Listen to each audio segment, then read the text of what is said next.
본문과 동일합니다. 사도행전 1장 8절 우리 함께 읽도록 하겠습니다.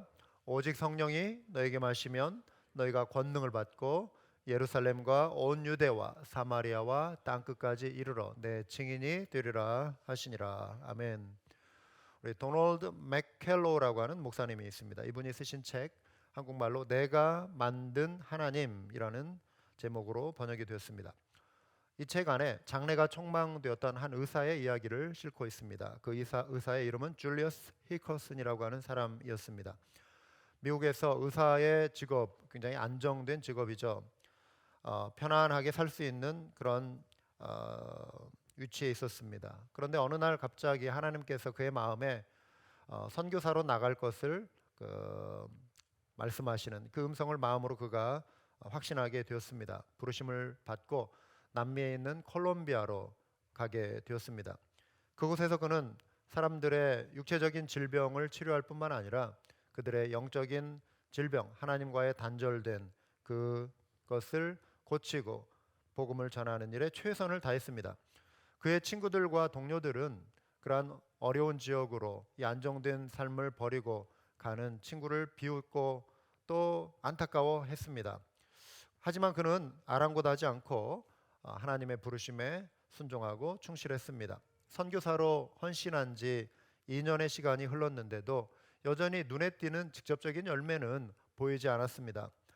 그래서 어쩌면 그의 마음에는 큰 좌절감이 다가왔을 수 있는 그런 상황이었습니다. 그러던 어느 날 그는 멀리 떨어져 있는 마을에 물건을 보급품을 전해주려고 경비행기를 타고 가다가 그만 비행기가 추락하고 말았습니다. 그 자리에서 목숨을 잃게 되었습니다. 여러분, 너무나도 허무해 보이지 않습니까? 모든 것이 정말 허무하게 끝나버리는, 열매조차 없이 그렇게 끝나버리는 그러한 삶처럼 보이는 상황이었죠. 시간이 흐른 뒤에 미국 남침내 교단에서 그 지역에 선교사를 파송하기로 결정을 했습니다.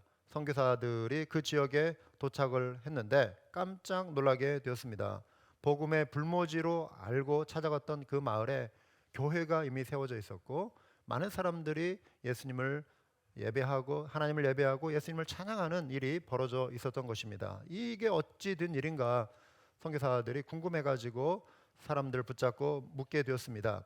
그러자 한 사람이 성경책 한 권을 들고 그 선교사들에게 다가왔습니다. 그 성경을 받아들고 겉뚜껑을 이렇게 열자 표지 안쪽에 줄리어스 히커슨이라고 하는 그 성경책 주인의 이름이 선명하게 적혀 있었습니다. 어떤 원주민들이 추락한 비행기에 찾아가서 거기에 부서진 그 비행기 안에 잔해물 중에 성경책을 발견했던 것입니다. 그 나라 그 사람들의 말로 번역된 성경책이었습니다. 그래서 이들이 성경책을 읽기 시작하고 어느 한 사람이 거기에 감동을 받고 예수님을 믿고 주변 사람들에게 전해주기 시작한 것입니다. 그 메시지를 전해주고 이들이 예수님을 믿고 자발적으로 그곳에서 교회가 생기고 이들이 하나님을 예배하는 공동체로 변화되었던 것입니다. 여러분, 씨앗이 뿌려져서 열매 맺는 자연의 신비는 영적인 신앙의 세계에서도 비슷한 원리로 작용을 합니다. 세상이라고 하는 밭에 구원 얻을 복음, 생명의 복음, 복음의 씨앗을 뿌리고 열매 맺게 하시기 위해서 하나님은 오늘도 우리에게 있는 자리에서 그리고 저 멀리 바다 건너로 국가와 문화의 경계선을 넘어 복음을 들고 나가라고 말씀하십니다. 성령의 권능을 힘입은 제자들은 예루살렘과 온 유다와 사마리아와 땅끝까지 이르러 증인되라고 하신 이 말씀에 순종해서 달려갔습니다. 예수님께서 제자들로 하여금 눈을 들어 바라보라고 하신 밭은 먼저 예루살렘입니다. 그리고 이제 온 유대라고 하는 그 밭을 바라보게 하셨습니다. 온 유대는 사도들과 동일한 문화 그리고 동일한 언어를 사용하는 지역이었습니다. 달라스 포토스 지역에 우리와 같은 문화를 공유하고 있는 한인들, 같은 언어를 사용하고 있습니다. DFW 지역에 있는 한인들이 이제 이곳에 모여들기 시작한 때는 1965년 미국의 이민법이 새롭게 개정된 이후였습니다. 그전에는 티오가 있었습니다. 각 민족별로 이렇게 나라별로. 그래서 이민 문화가 매우 좁았습니다. 이민법이 바뀌고 나서 이 달라스 지역의 한인들이 점점 많이 증가되기 시작했고요. 1966년에 그래서 소수에 몰려든 한인들을 중심으로 최초의 달라스 지역의 한인교회가 세워졌습니다. 이것은 텍사스 전체의 최초의 교회이기도 했습니다. 석봉 목사님이 그 사모님과 함께 지금 원로 목사님 90세가 약간 넘으신 지금 아직 생존해 계십니다. 이분이 교회를 세우셨습니다. 1968년에 파클랜드 병원, 저희 큰아이가 태어난 병원이기도 한데 그곳에 간호사들이 취업 이민으로 많이 몰려들기 시작하면서 또 그들의 가족들이 함께 또 막 오기 시작하면서 달라스 포토스 지역의 한인들이 늘어나기 시작했습니다. 이들이 주일 예배를 드리고 정말 낯선 타향에 고향을 떠나서 고국을 떠나서 너무나 외롭고 이들이 흩어지면 다 사방에 자기 혼자 한국 사람인 그런 환경 아니었겠습니까? 여전히 한인들이 소수인 그 당시에 정말 일주일에 한 번 만나는 것이 너무 좋은 거예요. 그래서 예배드리고 나서 점심 먹고 또 놀고 교제하고 성경 공부하다가 또 저녁 먹고 그러고 또 너무 헤어지기가 아쉬워가지고 또 밤새 그냥 놀고 이야기하고 새벽 2시까지 매주.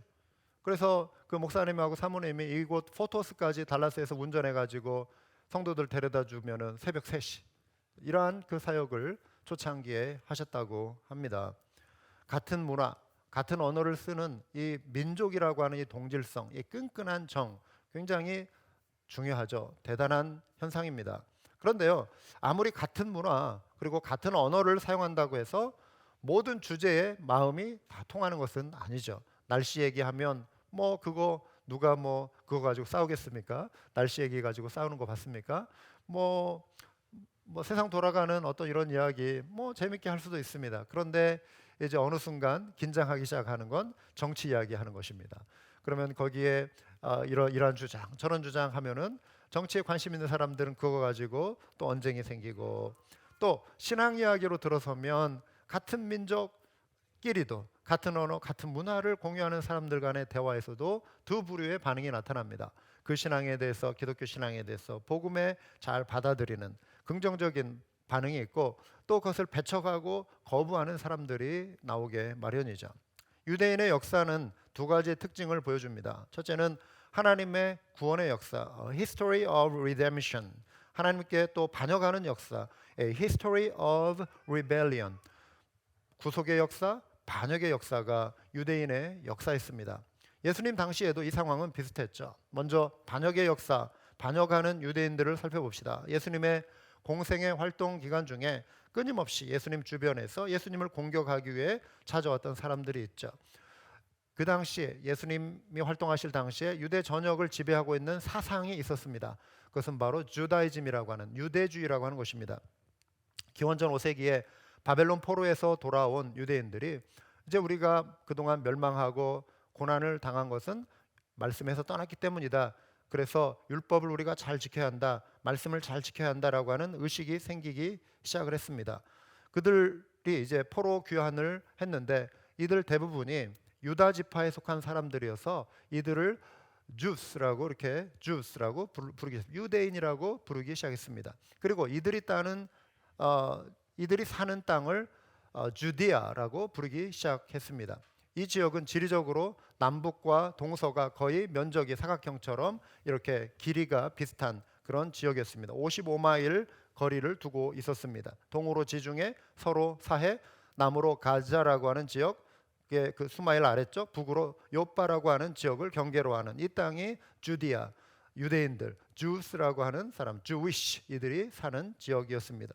주다이즘, 포로 귀환 운동을 주도한 느헤미야와 그리고 에스라에 의해서 이제 형성이 되기 시작했는데 한마디로 주다이즘의 핵심은 자신들이 선택받은 하나님의 백성이라고 하는 선민의식에 기초합니다. 그래서 예수님 당시에 많은 이제 그런 분파들이 있었는데 대표적인 그 분파가 사두개인 성경에 나오죠. 또 바리새파 사람들, 또 열심당원 뭐 이런 사람들, 공회원 유대주의 안에 속해 있는 사람들이었습니다. 사두개인은 제사장과 귀족 계층이었습니다. 소수였습니다. 바리새파에 비해서는 바리새파는 좀 대중적인 그룹이었습니다. 모세 오경만 경전으로 인정하는 아주 보수적인 사람들이었습니다. 그런데 신앙에 있어서는 굉장히 또 자유로운 사람들이었습니다. 즉 죽음 이후에 일어날 부활을 믿지 않았고 상급이라든가 종말의 어떤 심판이라든가 이런 걸 믿지 않는 사람들이었습니다. 마귀, 또 천사, 마지막 종말 이런 거 부정하는 사람들이었습니다. 그래서 이 사람들이 늘 예수님 주변에서 예수님의 가르침에 반발하고 또 예수님을 공격할 거리를 찾는 사람들이었죠. 바리새파 사람들은 구약 성경에 아주 해박한 지식을 갖고 있는 사람들이었습니다. 그래서 이들 중에 랍비가 있고 또 서기관, 성경을 또 가르치고 필사하는 사람들, 이들은 기원전 2세기경부터 나타나기 시작했는데요. 신앙적으로는 사두개파 사람들보다 덜 엄격했지만 경전에 관해 그리고 경전에 신앙적으로는 사두개인보다 더 엄격했습니다. 제가 잘못 말했습니다. 더 엄격했지만 경전에 관해서는 덜 보수적이었다고 합니다. 그래서 이들은 기록된 그 토라 율법의 말씀 모세오경뿐만 아니라 구두로 전해지는 입으로 구전되는 법도 가르쳤습니다. 그리고 이들은 사두개인과 달리 사후 부활을 믿었고요. 율법을 열심히 지켜 행하면 하나님이 언젠가 유대인들에게 약속하신 그 미래의 약속을 성취해 주실 것이다. 그래서 우리가 율법을 잘 지켜야 한다. 그런데 이 범위가 너무 넓어지고 또 불필요하게 정말 사람들이 지켜 행할 수 없는 본인들조차 행하지 않으면서 가르치려고 하는 이런 외식주의, 율법주의에 깊이 빠져 있는 사람들이었죠. 이들의 경고는 외식이 되었던 것입니다. 그래서 이들이 예수님께 다가와서 또 예수님을 맞서고 대항하고 그러면서 특별히 정결의식과 관련한 많은 그런 다툼들이 있었습니다. 그래서 예수님이 특별히 죄인들하고 이렇게 가까이 하고 할 때도 그걸 트집 잡고 또 손을 씻지 않고 음식을 이렇게 먹을 때 그걸 가지고 또 트집 잡고 등등 외적으로 드러나는 이런 율법적인 그들의 가르침에 굉장히 민감하고 또 충실하려고 했던 사람들입니다. 근데 예수님께서 이렇게 그 상황에 대해서 이제 보여주는 성경 구절 하나를 소개하면요, 모든 세리와 죄인들이 말씀을 들으러 가까이 나오니 바리새인과 서기관들이 수군거려 이르되 이 사람이 죄인을 영접하고 음식을 같이 먹는다 하더라 비난하는 것이죠. 또 공격 포인트를 찾는 것이죠. 예수님은 이 점에 대해서 대답하셨습니다. 속에서 곧 사람의 마음에서 나오는 것은 악한 생각 곧 음란과 도둑질과 살인과 간음과 탐욕과 악독과 속임과 음탕과 질투와 비방과 교만과 우매함이니 이 모든 악한 것이 다 속에서 나와서 사람을 더럽게 하느니라. 여러분, 예수님은 바리새인들이 정말 회칠한 무덤처럼 안은 시체로 가득하고 썩어 있는데 겉은 깨끗한 척하는 이들의 외식, 죄가 속으로는 가득하면서 겉으로는 경건한 척하는 이들의 외식을 나무라셨죠. 아주 호되게 나무라셨습니다. 예수님에 대한 거부와 저항에 관하여 사도 요한은 이렇게 기록했죠. 요한복음 1장 10절, 11절, 12절 보면 두 개의 큰 부류, 대칭을 이루는 그런 부류가 나오죠. 그가 세상에 계셨으며 세상은 그로 말미암아 지은 바 되었으되 세상이 그를 알지 못하였고 자기 땅에 오매 자기 백성이 영접지 아니하였으나 영접지 아니한 백성들 자기 땅에 왔음에 왕으로 오신 예수 언약의 그 성취를 이루실 그 메시아 구원자가 오셨음에도 불구하고 백성들이 영접하지 아니했다. 예수님을 거부하는 복음을 거부하는 유대인들이 있었다라고 하는 것입니다. 그래서 예수님을 배척한 이 절정은 빌라도 앞에 모인 군중들이 외친 그 함성 속에 잘 드러나 있죠. 십자가에 못 박으소서, 저를 십자가에 못 박으소서라고 외친 장면이었던 것입니다. 이처럼 예수님을 거부한 유대인들이었지만 예수님은 부활하시고 하나님의 아들 되심과 구원자의 주인 되심을 그 부활로서 명확하게 확실하게 드러내셨습니다. 뿐만 아니라 주를 배반한 백성들이 구원받도록 하나님 나라의 복음을 전하라고 사도들을 부르시고 그들을 파송하셨던 것입니다. 또 사명을 주신 것이죠. 지상 사명을 주신 것이죠. 그래서 사도행전을 보시면 이러한 사도행전 1장 8절에 이 명령을 순종해서 이들이 유대인들에게 나아가 복음을 전하기 시작했습니다. 그런데 여전히 유대인들이 복음을 거부하고 복음 전하는 사도들을 붙잡아 매질하고 감옥에 가두는 등 이런 핍박을 일삼는 내용들이 또 사도행전에 나오고 있습니다. 그러나 사도들은 멈추지 않고 복음을 전했습니다. 그리고 그들 가운데 복음을 받아들이고 구원 얻는 백성들이 나오기 시작했던 것입니다. 그것은 바로 구원 얻는 유대인, 구속의 역사 가운데 배반하는 역사도 있었지만 구속의 역사 가운데 포함된 하나님의 백성들이 있었기 때문에 그런 것이죠. 예수님을 영접하는 자들에게 주시는 구원의 약속, 방금 전에 읽었던 요한복음 1장 10절 11절에 이어서 12절 우리가 잘 아는 말씀, 영접하는 자 곧 그 이름을 믿는 자들에게는 하나님의 자녀가 되는 권세를 주셨으니 영접하는 백성들이 있다라고 하는 것입니다. 영접하는 자들에게 예외 없이 단 한 사람도 예외 없이 영접하는 자들에게 하나님의 자녀가 되는 권세를 주신다 약속하셨다라고 하는 것입니다. 이 사실을 믿으시기 바랍니다.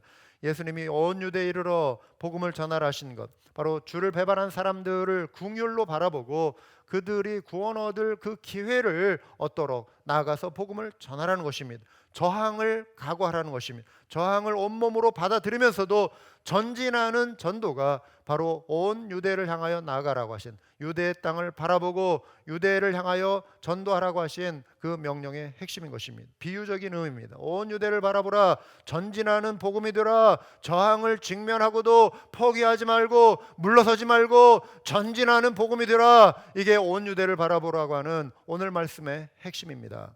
오늘날 우리가 동일한 문화, 동일한 언어를 사용하는 우리 이웃에게 다가설 때 거부와 저항, 비웃음과 배척을 당할 수 있습니다. 그렇다고 물러서거나 포기할 수 없는 이유가 있죠. 그것은 바로 우리가 바라보아야 할 선교적 영역으로서 그들이 우리의 유대 땅이기 때문에 그런 것입니다. 초기 한국에 복음이 소개될 때 거의 대부분의 지역에서 예외 없이 핍박이 있었고 저항이 있었습니다. 티모시 리 교수님의 그 책에 이렇게 보면은 한국 역사 속에서 마을에 이제 예수 믿는 사람들이 생긴 이후에도요, 혹시라도 이제 어떤 뭐 어려움이 이렇게 생기지 않겠습니까? 뭐 홍수가 오든 뭐 요즘 뭐 우한에서 있는 것처럼 마을에 우한이 돌아서 뭐 막 이렇게 전염병이 생기고 그러면은 사람들이 바로 이 마을에 예수교 믿는 예수쟁이가 생겨서 그렇다 하면서 예수 믿는 사람들을 막 공격하고 탓을 돌린 그런 일들이 초기 한국 기독교 속의 역사 속에 많이 존재했던 것입니다. 지금도 사실 이런 생각이 있죠. 예수 믿으면 집안에 어려움이 생긴다. 한 집안에 종교가 둘이어서는 안 된다. 너 포기해라. 예수 믿으면 안 된다. 네. 여기 어제도 우리 뭐 사역자들 모여서 그런 얘기 나눴지만 미국 가면은 절대 교회 다녀서는 안 된다. 제가 전에 교회 벌레슨에 사신 어떤 분도 계세요. 그분 계속 초기에 정말 전도 열심히 했는데 이분이 이야기하더라고요. 한국에 가면 자기 어머니가 절대로 교회 다니면서 예수 믿어서는 안 된다. 그래서 자기는 어머니를 사랑하기 때문에 어머니의 말씀을 순종해야 한다. 여러분 정말 주 안에서 구원 얻는 복음을 믿고 주 안에서 순종해야 하는데 그래서 오히려 예수님을 어머니에게 전해서 부모님도 천국 가시도록 해야 하는 게 정말 진정한 효도 아니겠습니까? 그런데 그런 어떤 생명 얻는 복음의 그 진리의 그 기쁨의 감격을 모르니까 그냥 그것이 순종인 줄 알고 살아가십니다. 그런데 감사하게도 그분이 이제 달라스 쪽에 어느 교회에 다니시기 시작했다. 그쪽에 이제 또 사업을 확장해 가면서 그런 얘기를 들었습니다. 여러분, 이런 어떤 어려움들이 있어요. 어떤 분은 조상 묘자리 앞에 있는 옆에 이제 자기 땅이 있으니까 예수 믿고 기뻐가지고 거기에 교회 건물을 세우겠다. 그러니까 막 친척들이 몰려와가지고 막 반대를 했다는 거예요. 조상들을 지켜주는 이 조상 묘는 용이 이렇게 탁 덮고 있는데 거기는 용의 꼬리 자리다. 그 용의 꼬리를 찌르면 되겠느냐? 왜 거기에다 교회를 세우려고 하느냐? 우리 집안 다 망하는 꼴 보려느냐? 조상에 대한 제사를 거부하자 친척이 막 몽둥이 들고 찾아와가지고 예배드리는 사람들 막 두드려 패는 일이 있고, 양반 가문의 아들이 예수님을 믿자 그 어머니가 2번이나 목을 매 자살을 하려고 했다는 것입니다. 내 자식 예수 믿는 거 볼 수 없다. 내가 죽겠다. 술에 취한 시동생이 형수가 형님의 제사를 드리지 않는다고, 예수 믿고 나서 이제 자기 남편 제사를 드리지 않으니까 행패를 부리고 심지어 형수를 두드려 패는 이러한 그런 기록들이 있습니다. 사도행전 14장에 보시면 유대인들이 안디옥과 이고니온에서 와서 무리를 충동하니 그들이 돌로 바울을 쳐서 죽은 줄로 알고 시위로 끌어내치니라. 제자들이 둘러섰을 때에 바울이 일어나 그 성에 들어갔다가 이튿날 바나바와 함께 더베로 가서, 이렇게 기록되어 있습니다. 지금 바울이 복음을 전하기 위해 여행을 합니다. 먼저 유대인의 회당에 들어가서 같은 동족, 같은 언어, 같은 문화를 공유하는 이들에게 먼저 복음을 전합니다. 정말 그러면은 이들이 환영하고 복음을 받아들일 것 같았지만 거친 저항이 있었던 것이죠. 심지어 돌을 들어 그를 쳐서 쓰러뜨리고 거의 죽게 만드는, 자, 이런 어려움이 생기면 어떤 사람 같으면은 그래, 아직 때가 아닌가 보다, 좀 더 쉬었다가 어떤 분위기가 좋아지면 다시 오자, 나는 그리고 이 일에 너무 겁이 난다, 목숨을 잃을 수도 있는데 겁이 난다, 이 정도로 멈추자, 이렇게 생각할 수도 있는데 바울을 보십시오. 만약 그가 그 자리에서 멈췄다면 다음 이어지는 내용은 역사에, 성경에 기록될 수 없는 거예요. 바로 이어지는 21절을 보시면은 복음을 그 성에서 전하여, 그렇죠, 더베로 갔다라고 하는 것입니다. 돌에 맞았는데도 계속해서 전진 앞으로, 그 저항을 무릅쓰고도 전진 앞으로 더베에 갔어요. 복음을 그 성에 전하자. 어떤 일이 일어났습니까? 많은 사람을 제자로 삼고 믿는 자들이 많아졌다는 거예요. 루스드라와 이고니온과 안디옥으로 돌아가서 제자들의 마음을 굳게 하여 이 믿음에 머물러 있으라 권하고, 그러면서 바울이 갖고 있는 그 각오, 우리가 하나님의 나라에 들어가려면 많은 환난을 겪어야 할 것이라 하고, 이거 각오하고 복음 전하는 것이 바로 유대 전도인 거예요. 유대인을 향한 전도는 핍박을 각오하고 핍박을 견디며 전진하는 전도입니다. 아울러 하나님이 주시는 값진 추수의 결실을 또한 거두게 되는 전도가 유대 전도라고 하는 것입니다. 어릴 적에요, 저희 동네 옆에 있는 또 다른 교회, 교단이 달랐어요. 기독교 영화 상영이 있다고 해가지고 반가운 마음으로 갔습니다. 그 교회에서 하는 부흥 집회 같은 그런 기독교 영화를 상영한다고. 저희 어릴 때는 뭐 그런 문화가 있었죠. 시장에서도 스크린 쳐놓고, 뭐 학교 운동장에도 대형 스크린 쳐놓고 이렇게 영화 이렇게 틀어주고 하는 아득한 그런 시절이 있었죠. 뭐 그렇다고 제가 그렇게 나이가 많은 건 아니지만 시골 지역에서 특히 뭐 그런 일이 있었답니다. 교회에서 영화를 상영한다고. 그 교회가 어디냐면 우리 박정복 목사님이 나중에 그 교회 담임 목사님으로 계셨던 그 교회, 시골. 제가 어릴 때 갔던 때는 박정복 목사님 아버님이 아직 담임 목사님이 아니셨어요. 그 교회 부임하지 않으셨어요. 이 기풍 목사님, 평양신학교 7인 졸업생 중에 최초 제 1회 졸업생 중에 한 분이었던 이 기풍 목사님의 생애를 다룬 영화였습니다. 영화를 상영하고 나서 그분의 따님이었던 이사라 권사님, 그 당시에도 연세가 많았어요. 막내 따님인가 뭐 그랬을 거예요. 자기 아버지의 그런 추억, 그가 들었던 이야기, 어린 시절의 기억들을 떠올려주며 생생하게 더 실감나더라고요. 그 이기풍 목사님 어떤 분이었죠? 핍박하는 사람이었어요. 선교사를 핍박하는 사람, 사도 바울처럼, 사울처럼, 청년 사울처럼 선교사님의 집에 돌을 던져서 유리창 깨고 기와장 깨고, 시장에서 복음 전하는 선교사님에게 돌멩이를 던졌는데 돌멩이가 턱에 맞아가지고 피를 흘리면서 선교사님 쓰러지고, 그 선교사님이 그 유명한 마포 사멸 선교사님, 세무엘 모펫, 세무엘 모펫, 마포 사멸, 한국식. 건축 중이던 장대현 교회, 평양 대부흥 운동의 중심지 장대현 교회, 아직 건축 중인데 거기 가가지고 막 부서뜨리고.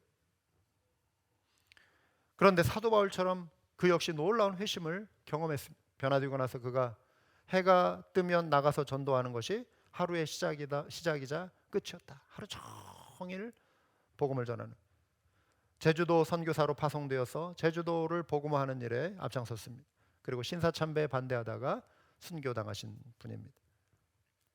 여러분, 마포 사멸 선교사가 만약에 자기 집 유리창 깨지고 기와장 부서지고 시장에 나가서 전도하는데 돌이 날라오고 피 흘려 쓰러지고, 야, 이 평양이라고 하는 도시, 이거 참 위험한 곳이다, 나 여기 복음 전하면 안 되겠구나 하고 떠나갔다면 무슨 일이 일어났겠습니까? 이기풍이라고 하는 그 걸쭉한 정말 신앙의 영웅이 나왔겠습니까? 기록에 보면은 이 마포 사멸 선교사님의 영향을 받은 기라성 같은 지도자들이 많아요. 길선주 장로님, 또 한경직 목사님, 이런 분들이 이 초기의 선교사님들의 영향을 받, 거친 저항에도, 거친 핍박에도 불구하고 전진하는 기독교가 될 때 그 속에 값진 열매가 일어난다는 것입니다. 이게 유대를 바라보라고 하신 주님의 명령, 그 뜻이 여기에 담겨 있는 것입니다. 우리가 바라보아야 할 유대는 우리와 같은 문화, 같은 언어를 사용하고 있는 이곳 한인들이 살고 있는 DFW 지역일 수 있습니다. 전도할 때 여러분 마음을 닫고 복음을 거부하는 분들 있죠. 하지만 전도하다가 돌에 맞았다던가, 제가 DFW 지역에 여러 목사님들 알지만 전도하러 어디 갔더니 누가 돌멩이 던지더라, 누가 막 총 들고 나오더라, 누가 막 욕을 하더라, 이런 이야기 들어본 적 없어요. 가끔씩 한인들을 대상으로 동포끼리 사기치고 눈물나게 하는 일도 있지만 대부분의 우리 한인들은 정말 성실하게 살아가는 사람들이에요. 근데 문제는 복음의 마음의 문이 닫혀 있는 거예요. 일에 너무 바빠 신앙생활의 여유를 갖지 못하고 사는 분들이 너무나 많습니다. 이런 분들을 외면하고 언젠가 때가 되면 믿겠지, 그러니 그냥 놔두자, 이렇게 생각해서는 안 된다라고 하는 것입니다. 다가서야 돼요. 귀찮게 해야 돼요. 전진 앞으로 해야 하는 것입니다. 왜냐하면 이분들이 지난주에 말씀드린 바로 종말론적 심판을 앞두고 있는 예루살렘이라고 하는 밭이기 때문에 그렇습니다. 이민자로 매일 고생하며 살면서 모은 돈으로 잠시 이 땅에서 행복감을 누릴 수는 있겠지만 결국 죽어 영원한 심판의 자리로 나가게 될 이들이 참 얼마나 불쌍한 존재입니까? 바울은 이방인의 사도로 부름받았지만 자기 동포에 대한 애끓는 사랑이 있었습니다. 형제들아, 내 마음에 원하는 바와 하나님께 구하는 바는 이스라엘을 위함이니 곧 그들로 구원을 받게 함이라. 내가 증언하노니 그들이 하나님께 열심히 있었으나 올바른 지식을 따른 것이 아니니라. 하나님의 의의를 모르고 자기 의의를 세우려고 힘써 하나님의 의에 복종하지 아니하였느니라. 바울의 애끓는 마음, 내 동포 이스라엘을 향한 그의 간절함이 있었습니다. 그들의 구원을 향한 바울의 안타까움이 있었습니다. 바울이 볼 때 유대인들 중에 많은 사람들이요, 하나님께 대해서는 열심히 있었어요. 주다이즘, 율법주의자들. 그러나 그들은 하나님의 의의를 모르고 자기 의의를 세우려고 했던 사람들이었습니다. 이것은 오히려 하나님을 배척하고 저항하는 모습으로 나타났죠. 불순종으로 나타났죠. 그래서 안타까운 마음으로 바울은 이들이 구원받기를 간절히 기도하고 원했던 것입니다. 유대인들의 구원은 오직 이미 그들의 의가 되어주신 예수 그리스도를 믿는 그 믿음을 통해 나오는 것이었습니다. 이게 하나님의 의예요. 진정한 하나님의 의, 예수 그리스도를 통한 의. 그래서 이어지는 로마서 10장 4절에 바울이 이렇게 말합니다. 그리스도는 모든 믿는 자에게 의를 이루게 하여 율법의 마침이 되시니라. 율법을 이루셨다. 너희가 이룰 수 없는, 이루어서 성취하기 원하는 그 의를 그리스도께서 성취하셨고 이루셨다. 따라서 그 의를 받아들이고 덧입는 것만이 너희를 향한 구원의 길이다 라고 하는 것이 사도 바울이 가르친 복음의 핵심이에요. 이게 하나님의 뜻이었던 것입니다. 착하게 열심히 살기만 해도 죽어 천국 갈 수 있다면 예수님이 왜 굳이 이 땅에 오셔야 했습니까? 선교사들이 멀리 그 낯선 땅에 가서 돌 맞고 고생하고 굶고 심지어 순교할 이유도 없는 것이죠. 구원은 오직 예수 그리스도 안에 있는, 예수 그리스도의 그 이름 안에 있는 그 진리를 믿고 받아들일 때, 그 이름을 부를 때 주시는 하나님의 선물인 것입니다. 오직 예수 그리스도만이 구원의 길입니다.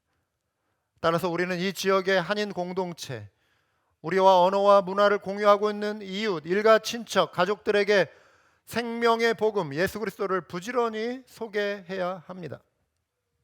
이를 위해서 우리는 프렌절리즘의 원리를 이해할 필요가 있어요. F, R, A-N 이벤젤리즘의 끝자락 저리즘, friend저리즘.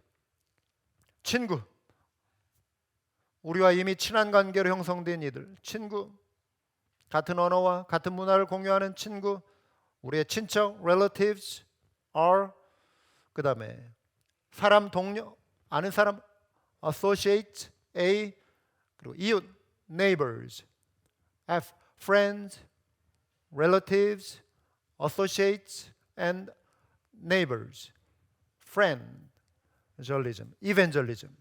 이들이 우리의 네트워크, 1차적인 복음 전도의 네트워크라고 하는 것입니다. 관계의 네트워크입니다. 낯선 사람과 친하게 되기까지는 사실 시간이 많이 걸리고 또 노력이 많이 필요합니다. 하루아침에 급속하게 친해지기가 쉽진 않습니다. 요즘은 도시화된 사회 속에서요, 그런 말 있잖아요. 치킨 배달부보다 이웃에 사는 사람이 더 멀다 관계가. 치킨 배달부는 계속 시키니까 좀 더 친해질 수 있어요. 인사도 주고받아요. 바로 아파트 옆에 사는 사람은 몇 달이 지나도 얼굴조차 모르는 그 집 식구가 누구인지 몇 명이 사는지조차. 우리 한국에서 이렇게 오신 우리 집사님 어떠세요? 어디 아파트에 사십니까? 아니면 주택에 사십니까? 아파트에 사십니까? 그러면은 위층, 아래층, 옆집, 그 집, 이 집, 저 집 아십니까? 모르시죠? 관심이 없어서가 아니라 그럴 기회가 되어지지 않는 거예요. 쉽지 않은 거예요. 어려워요. 그런데 이미 형성된 관계는 서로 유익을 나눌 수 있는 아주 좋은 바탕이죠. 그래서 물론 이들 중에 복음을 거부하는 사람도 있지만 받아들일 사람, 준비된 사람, 수용적인 사람도 있습니다. 여러분, 친구 따라 강남 간다 이런 말 하잖아요. 친구 따라 친구가 인도하는 천국까지 장차. 얼마나 좋은 친구예요. 가장 좋은 친구 아니에요? 네? 친구 따라 노래방만 다니는 것이 아니라 정말 가야 할 곳, 천국. 편안한 대화를 나눌 수 있는 관계예요. 친구는 그런 존재예요. 아무리 생각이 달라도 싸워가면서도 복음을 전할 수 있는 게 친구더라고요. 저도 그랬어요. 대학교 1학년 때 이미 막 저쪽 사상에, 저 위쪽 그 사상에 확 사로잡혀 있는 친구, 열심히 투쟁하는 친구가 있어요. 만나면 이제 저는 복음으로 막 싸우는 거예요. 그런데 고등학교 때 워낙 그 끈끈한 친구의 우정의 관계이기 때문에 그러면서도 복음을 전할 수가 있는 게 친구더라고요. 감사하게도 교회 생활 지금 잘하고 있어요. 지금.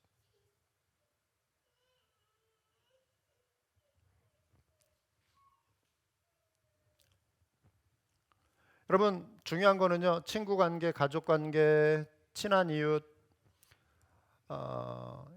여기에 있어서 제일 중요한 거는 내가 복음으로 인해 확실히 변화된 모습을 보여줄 수 있어야 하는 거예요. 복음에 대한 확신이 내게 있어야 돼요. 그 관계는 너무 좋은데 내가 복음대로 살아가지 못하고 복음에 대한 확신도 없으면 그 관계는 그냥 그 관계일 뿐인 거예요. 천국으로 인도하는 그런 관계가 못 되는 거예요. 내 속에 새로운 삶, 헌신, 기쁨, 사랑, 그리고 인내의 모습을 실천해야 하는 것입니다. 복음이 구원에 이르는 유일하고 절대적인 진리임을 여러분께 한번 여쭤봅시다. 여러분 확신하십니까? 복음이 구원에 이르는 유일하고 절대적인 진리임을 여러분 확신하십니까? 타협할 수 없는, 물러설 수 없는, 포기할 수 없는 그러한 전도는 이 확신을 통해서 나오는 거예요. 이 확신이 없는데 어려우면 그냥 물러서 버리는 거예요. 어려우면 포기해 버리는 거예요. 전진하지 않습니다. 확신이 없는데. 확신이 중요한 거예요. 믿음. 비즈니스를 할 때도 그렇고 인간관계 만남 속에도 그렇고요. 믿지 않는 사람하고 똑같이 살아가고 그들과 똑같이 응대하면서 그런 방식으로 살아가려고 하면 우리의 전도는 실패할 수밖에 없어요. 맨날 짜증나게 하는데 어느 날 주일 돼가지고 콧노래 부르면서 야 나랑 교회 가자 하면 그 말을 듣겠습니까? 니나 혼자 가라 그러죠. 그리고 나는 네가 다니는 교회는, 나는 교회 다니고 싶지만 네가 다니는 교회는 안 나가겠다 그러지 않겠습니까? 안 그래요? 내가 지겹게 주중에도 네 얼굴 봐야 하는데 주일에 가서 네 얼굴 봐야 하냐? 이러지 않겠습니까?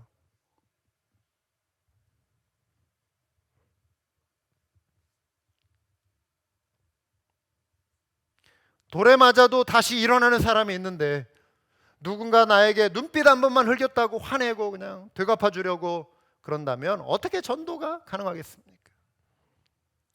예수님을 믿는 신앙은 예수님 닮기를 늘 힘쓰는 일이에요. 그래서 우리 마음이 주님의 온유함으로, 주님의 겸손함으로 채워지도록 늘 성령의 도우심을 구하는 기도가 우리 속에 이루어져야 할 줄 믿습니다. 그런 인격과 성령 충만한 신앙은 자연스럽게 관계의 그물망을 타고 흘러가는 거예요. 그래서 믿음의 자리, 예배 자리에 초대할 때 친구가 따라 교회에 오고, 그래 친구 따라 강남 가듯 친구 따라 구원의 자리로 나오는 거예요.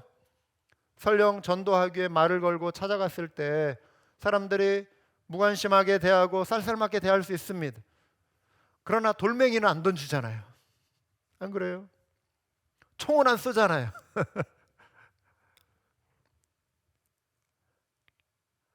돌멩이 맞는 것에 비하면 1000분의 1도 아프지 않습니다. 누가 쌀쌀맞게 대하는 거 끝까지 포기하지 말고 온 유대에 이르러 우리 모두는 복음의 증인이 되어 할 줄 믿습니다. 이를 위해 성령으로 충만해야 돼. 말씀을 묵상하시고 기도의 시간과 열기를 더해가야 하는 것입니다. 지난주에 우리 한마음교회 페이스북 메신저로 한국에서 한마음교회 김혜니 사모님을 찾는 문자가 왔어요. 제 아내가 페이스북도 안 하고 뭐 이렇게, 그러니까 이제 유튜브나 이런 인터넷에 제 아내 이름이, 미국은 근데 이 정보가 어떻게 가는지 막 또 뜨긴 떠요. 또 이렇게 치면 막 주소까지 나오고 막 전화번호까지 나오고 막. 때로는 우리의 정보가 너무 이렇게 노출되는. 어쨌든 제 아내를 찾을 길이 없으니까 수소문 해가지고 한마음교회 사모라는 이제 소식을 듣고 한 친구가 보낸 그 편지였어요. 제 아내의 어릴 적 초등학교 친구 문자 메시지였어요. 그래서 이제 연락이 돼서 제 아내가 이제 그 친구와 이렇게 친구에게 답장을 하게 되고, 또 다시 보내온 그 친구의 메시지가 있었는데 그 메시지가 제 아내의 마음을 크게 이렇게 기쁘게 했어요. 그 메시지는 다음과 같았습니다. 애니야, 초등학교 6학년 때 네가 전도 집회에 날 데려갔던 그날 기억하니? 그때는 아무것도 몰랐고 전도사님 말씀도 들리지 않았고 너무 낯선 환경이라 예수님 영접 초청할 때 정말 엄청 망설였던 기억이 아직도 또렷해. 내가 성남에서 서울로 이사 온 후 너가 편지 보냈었지? 하트 모양을 예쁘게 접어서 보내줬었는데 나 또한 답장을 보냈는데 그 이후 연락이 끊겼지. 난 고1 때 예수님을 믿게 됐어. 지금까지 잘 믿고 있고 나도 목사 사모가 됐어. 너를 찾으면 나 예수님 잘 믿고 있다고 꼭 전해주고 싶었어. 이게 편지의 내용이었습니다. 초등학교 6학년 때면 1981년입니다. 38년이 지난 후에 그때 기도하며 전도했던 친구가 예수님을 믿고 이제 사모가 되었다라고 하는 편지를 받은 거예요. 전도대회에 데려간 그날 예수님을 영접하지 않았지만 절대자의 존재를 막연하게 그냥 의식만 하고 믿고만 있던 친구에게 제 아내가 예수님을 소개하고 씨를 뿌렸던 것이 몇 년 후에 예수님을 믿어 열매 맺고 구원 얻고 이제는 그 친구를 통해 더 많은 열매를 맺게 하시는 그 결과를 가져온 것입니다. 2020년 1월 제 아내가 받은 올해 가장 큰 최고의 선물 중에 하나가 아닐까 싶습니다. 사랑하는 여러분, 주님 앞에 섰을 때 부끄럽지 않는 것은요, 우리 모두가 부끄럽지 않아야 할 것은 천하보다 귀한 그 한 영혼, 그 한 생명을 입을 열어 주께로 인도하기 위해 애쓴 나의 흔적이 있느냐 이것입니다.